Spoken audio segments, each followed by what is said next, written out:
নমস্কাৰ সকলোকে study centre YouTube চেনেললৈ স্বাগতম। আজি আমি আসাম টেটৰ অসমীয়া ভাষাৰ সিলেবাস অনুসৰি অসমীয়া বৰ্ণমালাৰ বিষয়ে আলোচনা কৰিম। তেতিয়াহ'লে বলক আমি মূল বিষয়টোলৈ আগবাঢ়ো।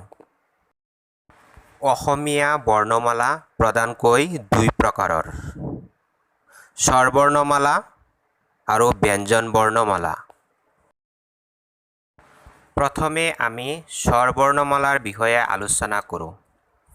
স্বৰবৰ্ণক আকৌ দুটা ভাগত ভাগ কৰা হৈছে। এটা হ'ল হ্ৰস্ব স্বৰবৰ্ণ আৰু এটা হ'ল দীৰ্ঘ স্বৰবৰ্ণ। হ্ৰস্ব স্বৰবৰ্ণ কেইটা হ'ল অ, হস্ৰ ই, হস্ৰ উ, ঋ। এই চাৰিটাক হ্ৰস্ব স্বৰবৰ্ণ বুলি কোৱা হয়। আৰু দীৰ্ঘ স্বৰবৰ্ণ কেইটা হ'ল আ, দীৰ্ঘ ই, দীৰ্ঘ উ, এ, ঐ, উ, ঔ। এই বৰ্ণকেইটাক দীৰ্ঘ স্বৰবৰ্ণ বুলি কোৱা হয়। হ্ৰস্ব স্বৰবৰ্ণৰ উচ্চাৰণ কম আৰু দীৰ্ঘ স্বৰবৰ্ণৰ উচ্চাৰণ হ্ৰস্ব স্বৰবৰ্ণৰ উচ্চাৰণৰ দুগুণ। বৰ্ণৰ উচ্চাৰণ কালক মাত্ৰা বুলি কোৱা হয়। স্বৰবৰ্ণত ঐ আৰু ঔৰ উচ্চাৰণহে দ্বিমাত্ৰিক বুলি কোৱা হয় আৰু বাকী সকলো স্বৰবৰ্ণৰ উচ্চাৰণ একমাত্ৰা। অসমীয়া স্বৰমালাৰ পূৰ্ণ সংখ্যা 11টা যদিও বিশিষ্ট স্বৰবৰ্ণ 8টা। সেইবোৰ তলত দিয়া হ'ল, আপোনালোকে চাই ল'ব।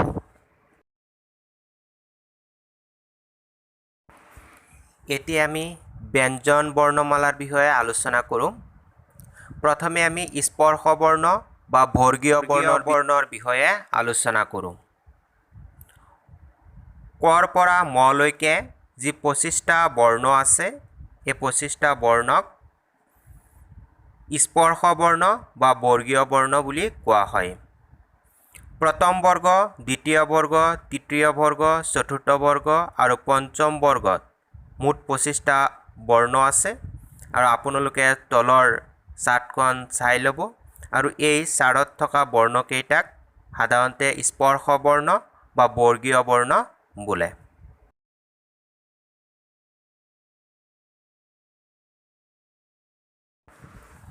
অন্তস্থ বৰ্ণ। 29 জ, ৰ, ল, অব্ব এই চাৰিটা ব্যঞ্জন বৰ্ণক অন্তস্থ বৰ্ণ বোলে। এতিয়া আমি উষ্ম বৰ্ণ কোনকেইটা বৰ্ণক বোলে তাৰ বিষয়ে আলোচনা কৰোঁ। ব্যঞ্জন বৰ্ণৰ তালিবীয়া শ, মধ্যমীয়া শ, দন্তীয়া শ আৰু হ এই চাৰিটা বৰ্ণক উষ্ম বৰ্ণ বুলি কোৱা হয়। অযুগ্ম বৰ্ণ। অযুগ্ম বৰ্ণ সেই বৰ্ণক কোৱা হয় যি বৰ্ণই নেকি অইন কোনো বৰ্ণৰ লগত যোগ হৈ যুক্তাক্ষৰ গঠন কৰিব নোৱাৰে। ব্যঞ্জন বৰ্ণৰ উনিষ্কাৰ আৰু বিসৰ্গৰ এই দুটা বৰ্ণক অযুগ্ম বৰ্ণ বোলে।